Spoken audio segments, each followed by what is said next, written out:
অবনী একদম বাচ্চাদের মতন কথাবার্তা বলবে না। আর ক্ষমা প্রার্থী আমি তোমার কাছে। এবার প্লিজ ডক্টরের কাছে চলো। না, আমি ডক্টরের কাছে যাব না। আপনি আমার সাথে দেখা করতে এসেছেন, সেটা করে চলে যান। খামোখা আমায় নিয়ে এত টেনশন করতে হবে না আপনাকে। অবনী অতিরিক্ত হচ্ছে কিন্তু। হ্যাঁ, আপনার কাছে অতিরিক্ত মনে হলেও আমি অতিরিক্তই করছি জানেন। অবনী ডাক্তারের কাছে চলো। যাব না, আমি বললাম তো। অবনী এখন কিন্তু মেরে একদম তক্তা বানিয়ে ফেলবো তোমাকে। এটা ছাড়া আর কি বা পারেন বলেন? পারেন তো খালি মারধরই করতে। তো মারেন না। মারতে ইচ্ছে করলে মারেন আপনি আমায়। আমি নিষেধ করিনি তো আপনাকে। অবনীর কথার আর জবাব দিলাম না, কারণ মেয়েটার প্রচণ্ড অভিমান হয়েছে আমার উপরে। তাই আমি এখন যত কথাই বলবো ততই ঝামেলা হবে। তাই চুপচাপ কোনো কথাবার্তা ছাড়াই অবনীকে কোলে তুলে নিয়ে একটা রিক্সা দাঁড় করালাম। তারপর রিক্সায় উঠে অবনীকে এক পাশ করে বসিয়ে দিয়ে তাকে এক সাইড থেকে জড়িয়ে ধরলাম। পরে রিক্সাওয়ালা মামাকে বললাম আমার সামনের হাসপাতাল নিয়ে যেতে। আমার এমন কর্মকাণ্ডে অবনী কিছুই বলবো না, কারণ মেয়েদের রাগ ভাঙানোর ট্রিক্স আমার জানা আছে। মেয়েরা সবসময় চায় তার প্রিয় মানুষটা তার উপরে জোর খাটিয়ে কেয়ার নিক, আর আমি সেটাই করছি। তার উপরে তাকে কোলে করে উঠিয়ে এনে রিকশায় বসানোর পাশাপাশি তাকে জড়িয়েও ধরেছি, যার কারণে অবনী একদম চুপচাপ হয়ে আছে। রিকশাওয়ালা মামা আমার বলা গন্তব্য অনুযায়ী রিকশা ছুটিয়ে নিয়ে চলেছে, কিন্তু কিছুটা পথ পাড়ি দেওয়ার পর হুট করে একটা বড় গাড়ি আমাদের রিকশার দিকে তেড়ে ফুরে আসে, যেটা দেখে রিকশাওয়ালা মামা ভয় পেয়ে আমাদেরকে রিকশার মধ্যে ফেলে রেখে সে সাইড কেটে পড়ে, আর বড় গাড়িটা আমাদের একদম সামনাসামনি চলে আসে। তখনই অবনী তার পোড়া হাতটা দিয়ে বড় গাড়িটার দিকে ইশারা করে, যার ফলে বড় গাড়িটা আমাদেরকে কুচলে দেওয়ার আগেই সেটা ভেঙে চূর্ণ বিচূর্ণ হয়ে যায়। সেটা দেখে আমার তো মাথা ভো ভো করতে আরম্ভ করেছে। তার উপরে আশেপাশের সমস্ত লোকজন আমাদের দিকে আজব দৃষ্টিতে তাকিয়ে আছে। সে আমার দিকে এভাবে তাকিয়ে থাকা দেখে জিজ্ঞেস করলো, এই যে মহাশয়, কি হয়েছে আপনার? আপনি আমার দিকে এইভাবে তাকিয়ে আছেন কেন? অবনী এভাবে তাকিয়ে থাকার কারণটা কিন্তু তোমার আর আমার চোখের সামনেই পড়ে রয়েছে। মানে কি? মানেটা তুমি আমার থেকে ভালো জানবে। তো এবার ক্লিয়ার করে বলো যে আসল কাহিনীটা কি, আর কি করে হাতের সাহায্যে তুমি এমনটা করেছো। আমি হাতের সাহায্যে এমনটা করেছি মানেটা কি? আমি তো নিজেদেরকে সেভ করার জন্য হাতটা সামনের দিকে এগিয়েছিলাম, যেমনটা মানুষ বাঁচার জন্য করে। কিন্তু আপনি এখানে রহস্য খুঁজে বেড়াচ্ছেন কেন? অবনী আমি আগেই বলেছি যে সব কিছুই আমাদের চোখের সামনে প্রমাণস্বরূপ পড়ে আছে। এত বড় একটা গাড়ি যে কিনা আমাদের দুজনকে এত সময়ে মাটির সাথে পিষে দেওয়ার কথা, সেখানে তোমার হাতের এক ইশারাতে গাড়িটা চূর্ণ বিচূর্ণ হয়ে গেছে। এটা কি আশ্চর্যজনক কিছু নয়? হ্যাঁ, এটা আশ্চর্যজনক কিছু, কিন্তু আপনি এর সাথে আমায় মিলিত করলে তো চলবে না। কারণ এসবের আগা মাথা কিচ্ছু জানি না আমি। আমি শুধু বাঁচার প্রত্যাশায় হাতটা সামনে এগিয়ে দিয়েছিলাম, কিন্তু তারপর যা ঘটেছে তার সাথে আমার কোনো সাদৃশ্যতা নেই। কারণ আমি নিজেও অবাক এসব দেখে, যে এত বড় গাড়িটা মুহূর্তের মাঝে কি করে ভেঙে চুরমার হয়ে গেছে। তার মানে তোমার সাথে এসবের কোনো সাদৃশ্যতা বা সম্পর্ক নেই? আলবাত নেই। ঠিক আছে, তাহলে অন্য রিক্সায় করে আমার সাথে হসপিটাল চলো, তোমার হাতে ট্রিটমেন্ট করাতে হবে। আগের মতো কোলে উঠিয়ে নিন না আমায়, না হয় আমি একটা কদমও মাটিতে ফেলবো না। এটা তুমি বললেও করব, না বললেও করব, কারণ তোমার ভাবমূর্তি দেখে আমার শুরুতে বুঝে এসে গেছে যে তোমার ঝোঁক উঠেছে আমার সাথে ঘনিষ্ঠ হয়ে থাকার। তাই তোমাকে কাছে না টানলে তুমি আমার কোনো কথাই শুনবে না। বাহ মহাশয়, আপনার মাথায় তো দেখি বেশ বুদ্ধি। কিন্তু আফসোস, আপনার মাথায় এত বুদ্ধি থাকার পরেও আপনি সব পরিস্থিতিকে রাগান্বিত ভঙ্গিমায় টেক আপ করেন, যেটা কিনা না করলেই হয়। অবনি আমাকে শেখাতে হবে না তোমার। আমি কিভাবে কোন পরিস্থিতিকে সামলাবো সেই বিবেক বুদ্ধি আমার আছে। এই যে দেখেছেন, এখনই কিন্তু আপনি চটে যাচ্ছেন। ধুর, কি শুরু করছো তুমি? বাদ দাও তো এসব কথাবার্তা, আমার একদম ভালো লাগছে না কিন্তু এসব। আচ্ছা বাদ দিলাম, আপনি এখন আমার নিজের বাহুতে নিন তো, তারপর কোথায় নিয়ে যাবেন যান। আর কোনো কথাবার্তা না বলে অবনীকে আবারও কোলে উঠিয়ে নিলাম। তারপর আরেকটা রিক্সা ঠিক করে হাসপাতালের উদ্দেশ্যে রওনা হয়েছি। তবে আশেপাশের লোকজন কিন্তু এখনও আমাদের দিকে তাকিয়ে আছে। তবে আমি সেদিকে বেশি একটা ভ্রুক্ষেপ না করে রিক্সায় করে অবনীকে হাসপাতালে নিয়ে এসেছি। তবে আমার মনের ভেতরে আশপাশ থেকে তাকিয়ে থাকা লোকজনদের মতন কৌতূহল কাজ করছে অবনীকে নিয়ে। তবে আমি সেটাকে অবনীর সামনে ফুট আপ না করে তাকে নিয়ে সোজা ডক্টরের কাছে চলে আসলাম। ডক্টরের কাছে এসে ডক্টরকে বললাম, ডক্টরের হাত পড়ে গেছে রান্না করতে গিয়ে গ্যাসের চুলায়, আপনি একটু দেখুন তো কী হয়েছে। আমার কথা মতন ডাক্তার তার হাত দেখে বলল, ওনার হাতের জমাট বাঁধা রক্তগুলো ইমিডিয়েট বের করতে হবে, না হয় ভিতরে ইনফেকশন হয়ে যাবে। এমনিতেই অনেক লেট হয়ে গিয়েছি। ডক্টর যা করবার করুন, কিন্তু অবনীর যেন কোনো ধরনের ক্ষতি না হয়। যে আমরাও চেষ্টা করব। আর আপনি এখানে বা বাইরে বসে অপেক্ষা করুন, আমরা ওনাকে পাশেই ওটিতে নিয়ে যাচ্ছি। তারপর ডক্টর দুজন নার্সকে ডেকে এনে বলল অবনীকে ওটিতে নিয়ে যেতে। নার্স ডাক্তারের কথা মতন অবনীকে সেখানে নিয়ে গেল। কিছুক্ষণ পর ডাক্তারও রুম থেকে বেরিয়ে চলে গেছে সেখানে, আর আমি ডাক্তারের চেম্বারে একা একা বসে গেছি। আধ ঘন্টা পেরিয়ে গেছে, কিন্তু ডাক্তার এখনও ফিরে আসেনি। আমি ডাক্তারের কেবিন থেকে বেরিয়ে কেবিনের আশেপাশে পায়চারি করতে লাগলাম। তখনই ডাক্তার আমার থেকে কিছুটা দূরে একটা কক্ষ থেকে বেরিয়ে আসলো, হয়তো সেই কক্ষটাই ওঠি। ডক্টর কক্ষ থেকে বেরিয়ে এসে আমায় জিজ্ঞেস করলো, আচ্ছা, ওনার হাতটা যে গ্যাসের আগুনে পুড়েছে সেটা কি করে নিশ্চিত হচ্ছেন আপনি? কারণ সে তো আমায় এমনটাই বলেছে, সে গ্যাসের চুলায় রান্না করতে গিয়ে নাকি এমনটা হয়েছে। আপনাকে তিনি এমনটা বললেও ওনার হাতের কন্ডিশন দেখে আমার মনে হয়নি যে ওনার হাতটা গ্যাসের আগুনে পুড়েছে। কারণ ওনার হাতের যে ভয়াবহ অবস্থা সেটা গ্যাসের আগুনের দ্বারা সম্ভব নয়। আর সম্ভব হলেও কেউ ইচ্ছাকৃতভাবে চুলোর জাল বাড়িয়ে দিয়ে সেটার উপরে 5 মিনিট হাত ধরে রাখলে এমনটা হওয়ার সম্ভব। কিন্তু নিশ্চয় তিনি এমনটা করেনি। তাই আমার মতে ওনার হাতটা অন্য কোনোভাবে পুড়েছে, না হয়তো ওনার হাতের এই ভয়াবহ অবস্থা হতো না। মানে কি ডক্টর? মানে হলো অনেক উত্তপ্ত আগুনের মাঝে তিনার হাত পুড়েছে, যার কারণে তিনার হাতের এই দশা হয়েছে। গ্যাসের আগুনে কখনোই এমনটা হওয়া সম্ভব নয়। এটা আমি লিখিত করে বলতে পারবো। তার মানে আপনি বলতে চাচ্ছেন তার হাতটা গ্যাসের আগুনে পুড়েনি, পুড়েছে অন্য কোনোভাবে? আর যেভাবেই পুরুক না কেন আগুনের উত্তাপ বাহিত মাত্রাধিক ছিল। জি, এক্স্যাক্টলি এটাই হয়েছে। ঠিক আছে, আমি সেটা দেখছি। তবে এখন সে কেমন আছে?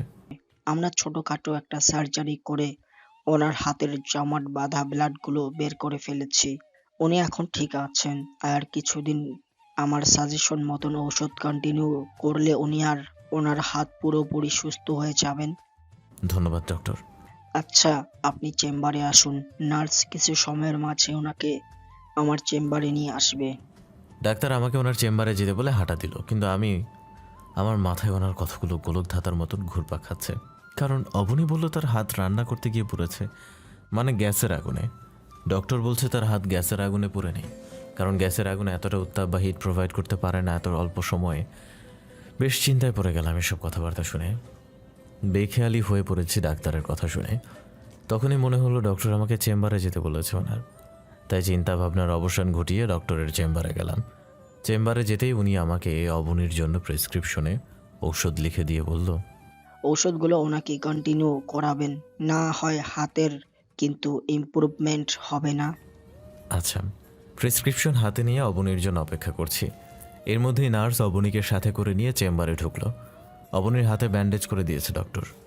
আমি ওয়ালেট থেকে টাকা বের করে ডক্টরের ভিজিটটা দিলাম, তারপর তার ফিগুলো দেওয়া হলো।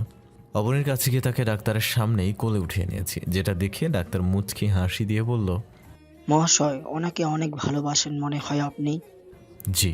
আচ্ছা, খেয়াল রাখবেন ওনার। আর আপনি চাইলে যাওয়ার সময় আমাদের মেডিকেলের ফার্মেসি থেকে ওষুধগুলো কালেক্ট করতে পারেন। আচ্ছা, আমি সেখান থেকে ওষুধ কালেক্ট করে নিব। তারপর অবনীকে সেভাবে নিয়ে মেডিকেলের ফার্মাসিতে এসে ওষুধ কালেক্ট করলাম। সবাই আমাদের দিকে হাঁ করে তাকিয়ে আছে। চরম লজ্জাই লাগছে আমার, কিন্তু লজ্জা লাগলেও কিছু করার নেই। কারণ অবনীকে এখন কোল থেকে নামালে সে একদম সব কিছু উল্টাপাল্টা করে দিবে। তাই বাধ্য হয়ে তাকে কোলের মধ্যে নিয়ে রেখেছি। হসপিটালের বাইরে এসে একটা দোকান থেকে কিছু খাবারের জিনিস নিয়ে নিলাম। পরে একটা রিক্সা ঠিক করে দুজনের সেটাতে উঠে বসলাম। রিক্সায় করে পার্ক অবধি এসে অবনীকে জিজ্ঞেস করলাম, অবনী তোমার বাসার লোকেশন বলো, রিক্সায় করে তোমার একদম বাসা পর্যন্ত নামে দিয়ে আসছি। এই না না, তার কোনো দরকার নেই। প্রয়োজন নেই মানে কি অবনী? তুমি এই অবস্থায় বাসায় যাবে কি করে? আমি কষ্ট বিষ্ট করে বাসায় চলে যেতে পারবো তো, কিন্তু আপনি আমার বাসা পর্যন্ত গেলে সমস্যা হবে। কি সমস্যা হবে অবনী? আমার ফ্ল্যাটের বড় আপুগুলো আপনার উপরে লাইট মারবে, যেটা আমি কখনো হতে দিব না। তুমি কি পাগল হয়ে গেছো নাকি? হ্যাঁ, তারা খামোখা আমার উপর লাইন মারবে কেন? আর যদি মারেও তাহলে কি আমি তাদের পাত্তা দিব নাকি? না, তাও আপনার যেতে হবে না। আপনি নেমে অন্য রিক্সায় বাসায় চলে যান, আর আমি এটাতে করে বাসায় চলে যাব। ওকে, ঠিক আছে, যেমনটা তোমার মর্জি। অবনীর কথা মতন রিক্সা থেকে নেমে গেলাম। তারপর তাকে ওষুধ আর খাবারগুলো ধরিয়ে দিয়ে বললাম টাইম মতন খেয়ে নিতে। পরে আমি অন্য একটা রিক্সা নিয়ে সেখান থেকে বাসার উদ্দেশ্যে রওনা হলাম। আজ গাড়ি নিয়ে আসিনি। অবনীর কথা শুনে মাথায় বাজ পড়েছে এরকম অবস্থা, তাই বাসা থেকে বেরিয়ে সিএনজি নিয়ে সোজা পার্কের সামনে চলে এসেছি দেখা করার জন্য। তাই রিক্সা করেই বাড়িতে ফিরতে হচ্ছে। রিক্সায় বসে বসে শান্ত মাথায় অবনীকে নিয়ে ভাবছিলাম, তখনই হুট করে একটা লোক আমার রিক্সার সামনে এসে মাঝ বরাবর দাঁড়িয়ে গেল। যেটা দেখে আমি রিক্সাওয়ালাকে বললাম রিক্সা থামানোর জন্য। রিক্সাওয়ালা আমার কথা মতন রিক্সা থামিয়ে দিল। তারপর আমি রিক্সা থেকে নেমে গিয়ে সেই লোকটাকে জিজ্ঞেস করলাম, এই যে ভাই, মাল টাল খেয়ে টাল হয়ে আছেন নাকি? আপনি খামোখা আমার রিক্সার সামনে চলে এসেছেন কেন? ভাই, আমি কোনো মালটাল খাইনি, আর আমি রিক্সার সামনে দাঁড়িয়ে আছি আপনাকে একান্তভাবে কিছু বলার জন্য। আমাকে কিছু বলার জন্য দাঁড়িয়েছেন মানে? আপনি একটু আমার সাথে সাইডে আসুন। লোকটার কথা মতন একটু সাইডে চেপে আসলাম। তখন সে আমায় বলল, ভাই, আমি কে সেটাকে আপনাকে বলবো না, তবে বেশ কিছুক্ষণ আগে আপনাদের রিক্সার আগে একটা বড় গাড়ি আপনি ভেঙে চুরমার হয়ে গেছে। আমি তখন সেখানেই ছিলাম, আর তখন থেকে আমি আপনার জন্য অপেক্ষা করছি আপনাকে গুরুত্বপূর্ণ কিছু কথা বলবো বলে। এতে করে হয়তো আপনার কোনো উপকার হতে পারে। কি কথা বলুন? ভাই, কিছুক্ষণ আগে যে বড় গাড়িটা ভেঙে চূর্ণ বিচূর্ণ হয়ে গেছে, সেটা কিন্তু এমনি এমনি হয়নি। সেটা কেউ নিজের অলৌকিক বা আধ্যাত্মিক শক্তির দ্বারা ভেঙে চূর্ণ বিচূর্ণ করেছে। আপনি এই কথা কতটা শিওরিটিতে বলতে পারেন? কারণ আমার মাঝে উপলব্ধি করার একটু অদ্ভুত ক্ষমতা আছে, যেটা দ্বারায় আমি বুঝতে পেরেছি কেউ একজন তার শক্তির মাধ্যমে এমনটা করেছে। তো কে করেছে তার নামটা বলুন বা তার পরিচয় বলুন। ভাই, সেটা বলা আমার পক্ষে সম্ভব না, কারণ না হয় আমি প্রাণে মারা পড়ব। আমি সেই মানুষটার নাম মুখে আনলেই দুনিয়ার মায়া ত্যাগ করতে হবে আমাকে। তবে এটুকু বলতে পারি যে আপনার খুব কাছের কেউ এমনটা করেছে, আর সেই কাছের মানুষটা আপনার নিজেরই খুঁজে বের করতে হবে। লোকটার কথা শুনে সর্বপ্রথম আমার আপন মানুষ হিসেবে অবনীর কথাই মনে পড়ল। কারণ সে বাদে সেখানে আমার কাছের মানুষ বলতে কেউ উপস্থিত ছিল না। তাছাড়া তখন অবনীর আচরণে কেমন যেন একটা লেগেছে। লোকটার কথা শুনে আমি অবনীকে নিয়ে ভাবুক হয়ে গেলাম। তখনই দেখি হুট করে কোথা থেকে যেন অবনী সেই রিক্সাওয়ালা মামাটাকে নিয়ে আমাদের সামনে হাজির হয়েছে। অবনীকে এভাবে অপ্রত্যাশিতভাবে দেখে আমি পুরো তাজ্জব হয়ে গেছি। তাই অবনীকে জিজ্ঞেস করলাম, অবনী তুমি এখানে কেন? তুমি না রিক্সা নিয়ে বাসার উদ্দেশ্যে রওনা হয়েছিলে? অবনী আমার কথার কোনো উত্তর দিল না, বরং সেই রিক্সা থেকে নেমে সেই লোকটার দিকে তেড়ে যেতে লাগলো।